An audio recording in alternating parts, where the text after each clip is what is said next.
Hi, Chuck Peters, business coaching. Wanted to share a few things with you. I want to talk about sales, hiring, budgeting, training, and other random business aspects that will make you more money and save you time. And I want to explain why we want to make more and why we want to save time. There's kind of a hustle culture around the word entrepreneur, but I want to bring some balance to that and point out that for me personally, it's not about being a billionaire. It's about freedom. It's about freedom to spend my time doing what I want to do with my time. And it's about having enough money to live the lifestyle that I want to live. And I'm not trying to live a Lamborghini lifestyle. I'm trying to live I can support my kids in whatever sports or hobbies they want to be in lifestyle. So it's not, I'm not trying to get rich overnight. I'm not trying to, be the next tech mogul. I just want to achieve my personal goals, and that's going to require me to live above the fray of a 9 to 5, so to speak, and then it's also going to require me to be good at business. So I've been in business and own several businesses, and in the current businesses that I have, the one that's I've had the longest, I started in 2011. So if you go back all the way to 2002, 2003, college age, I found myself in a very rural area with very limited opportunities and possibilities. And I was living with my dad, again, college age, and he had a pickup truck. So I had no money, but I had access to his truck if I dropped him off at work. So I would drop him off at work, and then I remember driving around trying to figure out what I could do to make some money. And I saw a yard, somebody's front yard, a side yard in their house, and it was had a bunch of garbage in bags, all kind of stacked up and piled up and around an old abandoned vehicle, obviously a junk vehicle. And I remember thinking they probably want somebody to get rid of all that. Maybe they don't have time or whatever. So I knocked on the door and I said, "Hey, I'll haul away all this garbage for you if you want." And they're like, "Can you take the car too?" And I think they're kind of joking, but I charged them $50 to get rid of the garbage. And as I was loading it up, I thought, man, maybe I can get somebody to come in here and get rid of this car. Maybe I can get a little extra from the customer for doing that. And I made a couple phone calls, and I came across a guy with a rollback, and I told him I had a junk car in the yard and told him what I was doing. And he came and got it, and he didn't charge me anything, and he said, "Go find some more and I'll pay you." And I thought, pay me? Like, okay, cool, right? And then it dawned on me, he's scrapping the metal. So I actually, from that point on, just started looking for junk cars in people's yards. And every time I found a junk car, I would try and get paid to get rid of it. And if I could, then I was making money on that end. And then I also would call the guy, and he would really right away come and get the vehicle and pay me. So I would make, say $50 or $100 or $150 from him, and I would also get $50 or $100 or maybe $150 from the customer. I would go all the way down to zero with the customer because I knew I'd get money on the back end. And this was just something I did. Now, I have to point out that I didn't do this from 5 a.m. until midnight every day. I actually would just set out every day to get one. And once I got one, I'd quit. And this is what I did. So for that season of my life, I started to realize there's other ways and different ways to apply my skills and think creatively outside the box and go find opportunities. And really, the reason why I didn't continue to do that and don't have some massive business related to that is because it was never a passion for me. It was just a means to an end. And if you're going to be successful in the long term and at a higher scale, you have to be passionate. You really have to want to. You have to have a why. And you don't have to be passionate about anything but business, but it helps. You just have to have some passion somewhere. So if your passion is helping people clean up their yard, then you'll learn the business. And if your passion is business, you'll learn to help people clean out the yard. But you're not going to learn anything if you're not passionate about it. You're not going to grow and stretch yourself if you're not passionate. So I ended up deciding that what I wanted to do, and really what I wanted to do before that, I just kind of had to feel it out, was I wanted to be a web guy.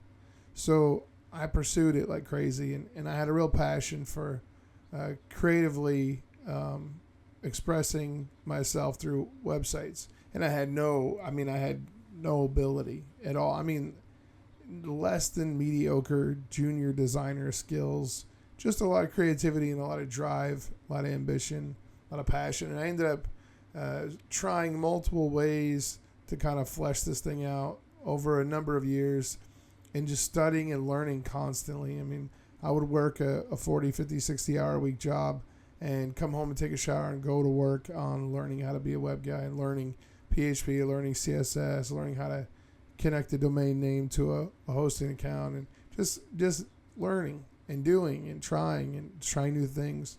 And I eventually, on my fourth iteration of trying to start a business, landed on 714 Web, which over the years has become very successful. And it's been a great outlet for my entrepreneurial spirit and ambition. It's been awesome. But there was a point where I had to rise above web guy, and it was actually early on that I turned the reins of web guy over to somebody much more qualified than me. And in the last 3 or 4 years, I've really learned how to scale a business and do business in general in a way that meets my needs and fulfills me and helps me accomplish my goals. And I've had to learn a lot about what I want to do, and how I want to love my loved ones, and how I want to serve the people around me and serve myself, and what that looks like in business.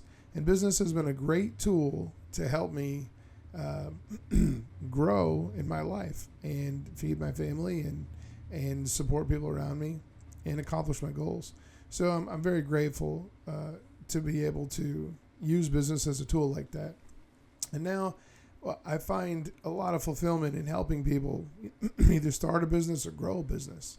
And that's been a huge thing for me, to be able to help people start, run, grow, scale their businesses, and to be able to look at their situations and help them see things from a different perspective. You can see from the testimonials on my website, chuckpeters.com, that I'm able to really kind of get in the middle of a situation and shed some light in a different perspective, and help people see around corners and kind of think through things from a different lens. And I love to do that. So when I talk about hiring, budgeting, sales, and training, selling and training, I really am looking at it from a different perspective. And so that's why I really want to start with hiring. So if we talk about hiring for a minute, I think if you have a business, you've likely hired or tried to hire or hired, and maybe it worked, maybe it didn't.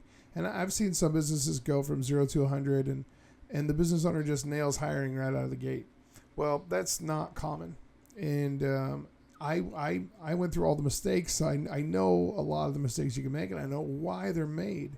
And so I just want to talk about hiring for a minute. Let me just say that I'd hired probably 20 or 30 people between 2011 and 2020, when I was given a hiring system by a coach from a coaching program that I paid for. So in 2020, I signed up for a coach, joined a coaching program, and part of that included a hiring system. So from 2011 to 2020, I had no hiring system, and I had made all the mistakes. So let me just give you a few of the mistakes that I made. Let me think of probably this isn't really embarrassing, but I'll just it's a good one to talk about. So I remember that I wanted to hire a salesperson. So I love sales, and I love being in sales for sure, 1,000%. But for whatever reason, I just felt like I needed to hire a salesperson. Maybe I was busy doing project management or account management or whatever, but wanted to hire a salesperson. So I decided, instead of trying to pull from my local network, I would go online and find somebody. Because pulling from your local network usually means friends and family, and I had already dipped my toe in those waters and been bitten and was not trying to go back. So I felt like I was, you know what, I'm a experienced entrepreneur. I'm actually going to be smart about this and go online and hire somebody with no hiring system, still trying to find the right way, but very confident. And I hired a person online through something. I don't know if it was Upwork or Fiverr or something. And those are great platforms, and I'm not going to put them down at all. But I found somebody I didn't at all consider their personality type, their motivations, their values, their goals. All I looked for was, are they capable of, do I think they're capable of doing what I'm going to ask them to do? And I really didn't even have any way to measure that. I didn't even look at a resume. I didn't even look at, I just quick fire hired somebody, and then they asked me for some software so they could make cold. I didn't even have a CRM. I had no program to put them into. So I bought this software, or paid the subscription price, the monthly subscription fee for it. And then they were like, well, I need people to call. And so we bought some lists. And then after about probably 2 to 4 weeks, maybe 6 weeks, he ran out of energy trying to fight the tide to create a sales system. And I ran out of patience because I was spending all this money and not getting a return. And it was not, I didn't give it enough time, but there was just so many things wrong with that. And I think post-mortem, I needed to already have a system to plug someone into. And then secondly, I needed a qualification program to qualify candidates. And then thirdly, I needed a outlet for a job posting that would get people to submit application in the form of a resume so that I could examine their experience and education. And then after that, I would need to qualify and have discussions and find out motivations and values and make sure that there was an alignment with culture. And then after that, I could look at how, with their experience in education, they would do in my sales system. And then have clear expected outcomes and goals and timelines. And put myself in a position where if it failed, it would take 6 months to fail. And there would be some measure of success along the way just by virtue of the fact that I guaranteed that success through the hiring system that I'd created. And after I was given a hiring system, my biggest failures were after 6 months it didn't work out, but I was able to retain labor for 6 months. And so it's a whole different outcome. And even when you fail, you still succeed because you're ensuring your success through a hiring system. So that's one example of one of the things. And in that hiring system, let me go into the hiring system a little bit more. First of all, you can be confident in your position, but that doesn't mean you're confident in the position of hiring someone else to bring them on board. So in order to get to a point where you're confident in hiring someone, you have to know you have the budget for it, right? That's the big thing. How am I going to pay them? Well, that goes back to budgeting. So without getting too much into budgeting, let me just throw this out there. There's a way to accumulate funds to set aside for hiring someone. It's called saving money. So I'm a big fan of Dave Ramsey, and he runs the emergency fund program and get out of debt as fast as you can and all that. That's definitely for personal finances, and not that none of it translates. A lot of it does, but my point is the simple basic concept of cap your expenditures, budget yourself.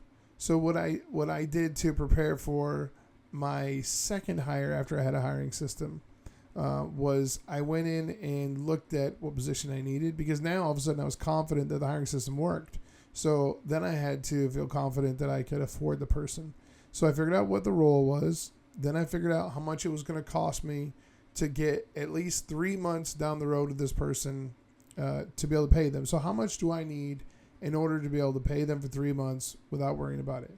Okay, now I have that number. Now, I'm not going to rush myself to have that much money set aside, but I am going to set aside as much money as I can every month in order to get to that point. Because with intention, because I know that once I hire that person, I'm taking something off my plate and I can go and make more money, or I can enable more revenue by having more time. So I was able to set aside money, and within a very short amount of time, I had 3 months' salary saved up for a person in a new position, that was the next thing to do. So that gave me the confidence to know that essentially, and it's, don't take this the wrong way, you're not picking out a new pair of shoes, you're not picking out a car, but you are making a purchase. You're purchasing someone's time with your money. And so I had the money for it, and I was confident. And now I could actually, quote unquote, shop with some confidence. Again, terrible analogy, because when you go to hire someone, you have to consider the humanity, and you have to be very, for me personally, I feel like the ethical standard is very high when it comes to team members. I value team members more than clients. I mean, I have way more clients than team members, and my team members they're bought in, they're sold out, they're hardcore, they work hard, they're good at what they do and experienced and educated, and they're great people. They're great people. These are amazing people, and it took time to build that team. But I really, really value a good team member. And so I hate to use that comparison, but you need to think about it like you are taking your money and you are going to the market to look for somebody who has qualifications that you can offer them money to trade for their time. So I created a job post that had a lot of branding in it. So here I have a situation where I'm putting out a list of exact bullet points of what I need the person to be able to do. But at the same time, I'm also describing my culture, team culture, our values, what we do, why we do it, the areas that we really strive to achieve excellence in. And so I'm putting out there a lot of stuff that is really not super relevant to this exact job post, but by and large relevant to the company. And what I'm doing is I'm repelling people who don't fit into the culture, and I'm attracting people who do. So sure enough, I had someone apply who's way overqualified.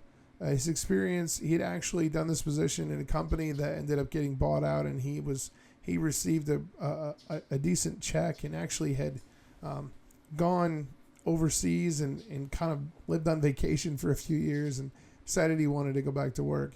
And he was way out of my price range, budget-wise. And so, I leveled with him and said, look, man, you are the guy for the job, and I really want you to be on my team, but I just can't afford it. And he said, look, I really want to be on your team too. I align with all your core values, and I think I'd really, help the company, and I really want to be a part of this team. So I was able to retain this subcontractor at a price point that was affordable for me. In other words, he came down to my level financially, what I could afford, because of the job post, and because, it was authentic. Because of who we were as a company, because of our brand, he decided to go ahead and lower his minimum hourly rate significantly to be a part of the team. So that's when I started to realize the power of branding in the job post. But once, to get to that point, we had to qualify. We had to go through the list of people. So the job post template is adjusted per role, but generally speaking, the job post has branding in it that describes your company and your why, and what you love, and what you're striving for, your goals.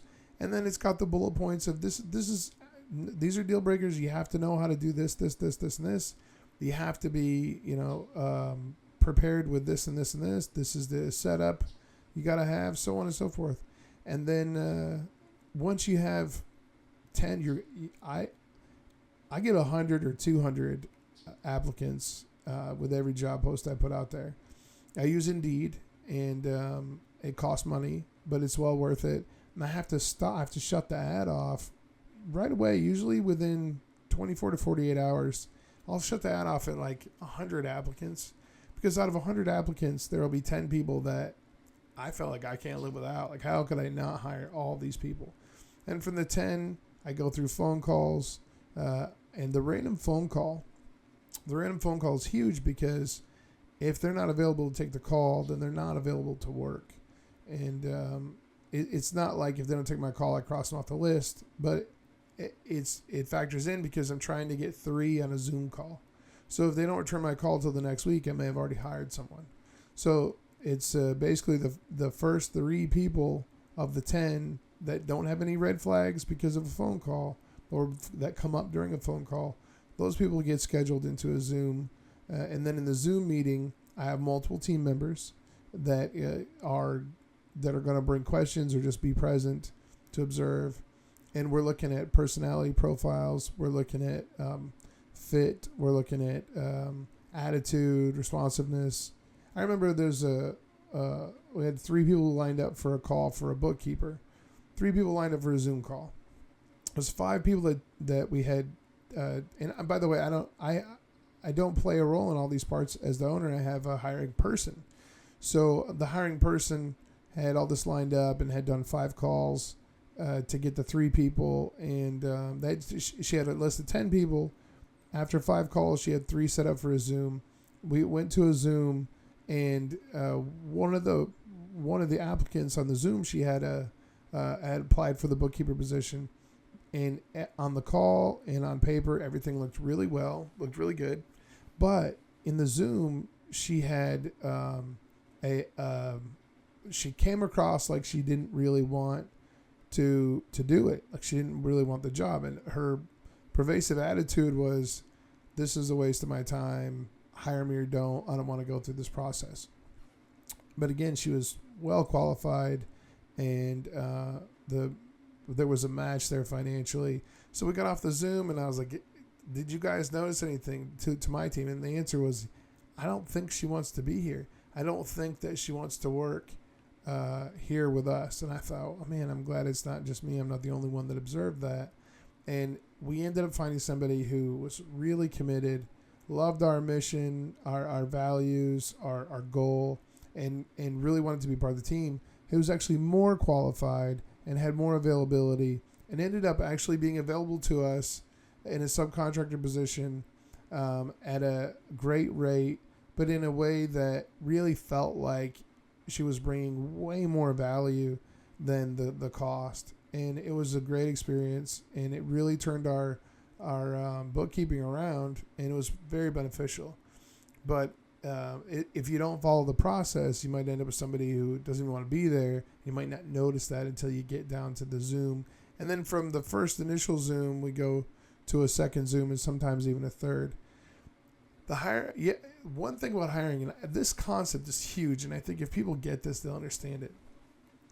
Hiring and sales are very similar in that when you have a client, if you have a long-term client, say you offer a service and you have a long-term client, then you have to retain that client. You manage the relationship. You bring more value than there is cost, and just constantly work at empowering and bettering the client and helping them grow their business and helping them succeed. And if that's your goal, if that's your mission, then you're going to build a strong relationship over time, and you're going to win and they're going to win, and that's how you do good business with good people and make good money. And so you have to look at hiring the exact same way. My team members are my clients. They're my direct clients, and it's my job to bring them real value, empower them, and help them grow and achieve their own goals. As much as it is for our company to do that for our clients, I need to be looking at my team members in that way. And if I look at that way, then I'm going to treat them differently. I'm going to have regular meetings with them that have nothing to do with it's not work talk. It's not really personal talk. It's more like, what are your goals that you'd be willing to share with me so that I can help you achieve those goals? What about your work situation is positive or negative? What do you think we could change to make this place better? What at this stage are you trying to get out of a job besides a paycheck? So there's a lot of things, a lot of information being shared, a lot of fact finding, and trying to figure out, how can I leave this person better than I found them? I know that everybody's journey is temporary, and rarely does somebody stay for years and years, 5, 10, 15, 20 years with a single business anymore. But for as long as a person is with me, how can I leave them better than I found them? How can I empower them? How can I help them grow and accomplish their goals? So when I approach it like that, then I retain people, and I'm also getting people who are growing, and I'm getting people who are getting better at their job and better at life in general. And those are the kind of people that I want to have. And you're only going to have a stronger and stronger team when you do that. But you have to think about it like that. You don't want to think about it like, well, we have our clients that pay us, and we have these laborers who are just here to make sure everything goes well. Now, you have two sets of clients, the ones you pay and the ones that pay you. It's all relationship based. And so then hiring also involves marketing. You're selling a job, and you have to market the job. And if you do this well, you do this correctly, you'll get the right kind of work clients, workforce clients. So it's a different mindset, but it's a lot of this is based in an abundance mindset as opposed to a poverty mindset.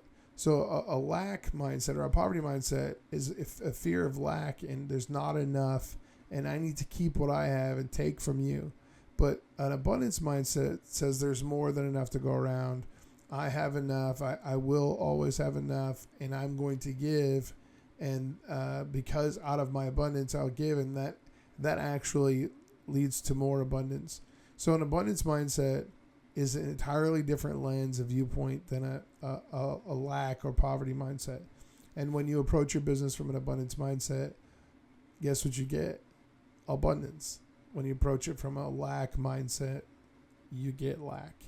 So it's very different. Now, the abundance mindset is great to balance that out with trying to cut waste. So waste is bad, obviously, but it's easy to get carried away with abundance and not even think about waste. And so that's why it's good to have a mindset to observe and eradicate waste whenever possible. And I wouldn't let it consume you, because you could end up spending too much time to save too little money or to eliminate too little waste. But it is something to consider. So let me pause for a minute and just move over to training, which is ultimately the other side of hiring. So training is important. When an employee comes into a workplace and they've got a training system that they're engaging with to learn not only their job, but the jobs around them, above them or below them or alongside them, and then the jobs of the other people, even on the far side of the company, at least to touch base and learn on what those are about, even just to a degree, then they're getting context for their position. And going back to understanding personalities and the different personality profiles, some personality profiles, the ones that are also really good at being a good team member, the same personality profile that lends itself to being a good team member also requires context. It requires support and information. More knowledge is better. So when you create the context and you say, your position is here, but it works in front of or behind this position, or it works in conjunction with this position, or it works around this, and then these people are over here doing this, and you may not ever see them or talk to them, but they're actually supporting you, or you're supporting them, or so on and so forth, then that actually gives that team member confidence and gives them a sense of being a part of a team. The training system itself, even if it's just one day and just say 2 hours, even a minimal training of just 2 hours, just even for one day, creates a sense of stickiness and a sense of commitment. Okay, you're here, you're in training, this is your job.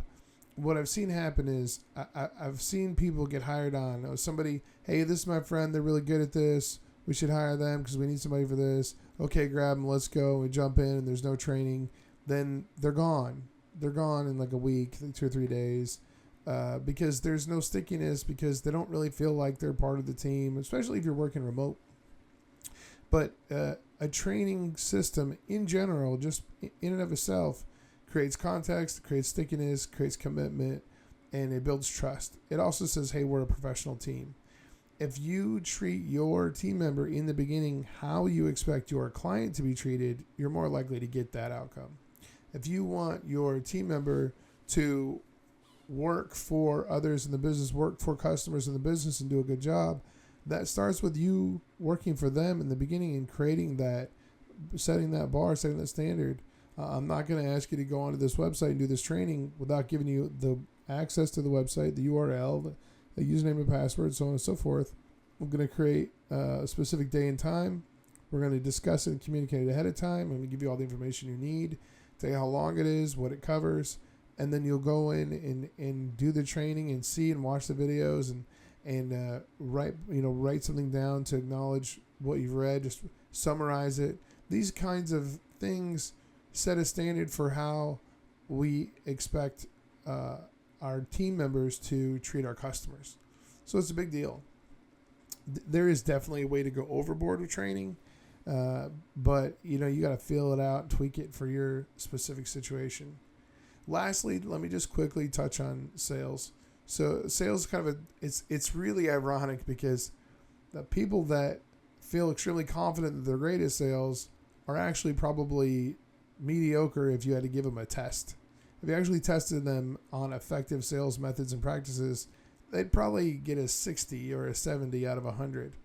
But then the people who actually would score 100 may not feel as confident in sales because a lot of times with sales, we kind of, the end justifies the means, right? Well, like I shortcutted the system, but I ended up getting a sale, so all's well that ends well. Well, here's the thing about sales. If you have a sales process and it is up to date and modern and utilizes technology and is similar to what people are expecting a sales process to be for a service or product like yours, then you will end up making more money than if you have an outdated sales process or no sales process. And by the way, when it comes to processes and systems, no process or no system is a process. It is a system. It's just a bad one. So if you're not intentional about creating a sales process, then your sales process is randomness, or it's do this and then do this, and there's no consistency and there's no continuity of brand in your sales process. And that's bad. If you do sales right, then you will end up with longer term customers that are willing to pay above average for an above average product because you followed a system and sold the brand. Anytime you sell anything, you're selling yourself, your company, and your product. So the worst thing you can do is not build huge value in all three. There's never enough value building, educational time put into a sales process. There's never enough. If you spent 2 hours building value and educating the potential client or customer on your service or product, there's room for 3. There's room for 4. There's the limit to the amount of value and education that you give to your customer is the limit of their own attention span and their own ability to endure it. So you have to figure out how to build immense value as soon as possible and build rapport and build trust and build credibility, because what that does is it shows the real value of your product or service, which is the reason why people pay. So objections, the no to the sale, objections are just they are basically an obstruction to say I don't believe in the value of the product. Absence of value is the number one reason for an objection. So building value is huge. So an elongated sales process that gives time to build value and credibility and displays your professionalism and your knowledge and your authority on the product or service is key to doing well in sales and making more and making longer term customers, repeat customers, continuing service, ongoing, so on and so forth. I would encourage you, regardless of what you sell, to try and build more value into your sales process and see if you can't earn more money and retain customers longer with higher satisfaction scores. So let me wrap up this session by just saying I appreciate your time, and I hope that you found some value in this, and feel free to visit chuckpeters.com for more. Thank you.